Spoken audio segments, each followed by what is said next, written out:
The purpose of this video is to demonstrate how to create Object 3 from Plate 5.32. The first thing we need to do is identify the length and the depth of the object. I can see here it's 1, 2, 3, 4, 5, 6, 7 halves long. So I take the number 7 and divide it by 2. That gives me 3.5 inches. And then I see here it's 7 quarters. 1, 2, 3, 4, 5, 6, 7. 7 quarters there, which is 1 inch and 3/4. So going back to the modeler, take my rectangle tool. I'm going to describe a rectangle here that's 3.5 by 1.75. So there's the basic footprint of the shape. What I'm going to do is flip back to the drawing and take a look.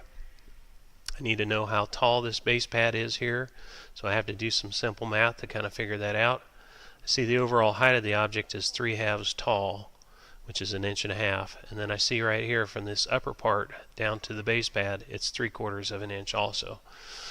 So what I'm going to do is I'm going to take 1.5 minus 3/4, and that'll give me 3/4 left over, which is this distance here.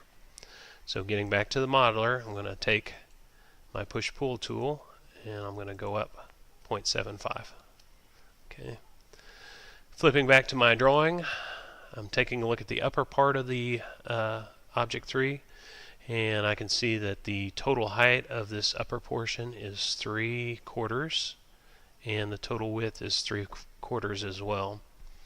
So back to the modeler, I'm going to take tape measure tool, and I'm going to drag it this way, 0.75. I'm going to take my straight line tool and describe a line across there where my guideline is, and that's going to divide this face into 2 pieces. This piece on the left here, I'm going to go ahead and push and pull upward 3/4 inch.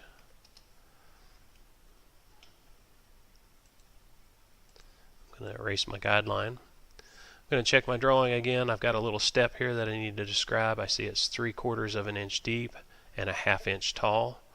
So I'm going to go ahead and take care of that. Guideline tool or tape measure, it's going to go back 3/4 inch, and I'm going to divide the face with a straight line, and then I'm going to push pull this downward 1/2 inch. Okay, I'm going to clean this up. Now this is the end of part 1 where I've just described the basic shape. Watch part 2 to go ahead and see how to create the rounded channel and these radiused corners right here. So we'll see you in the next video.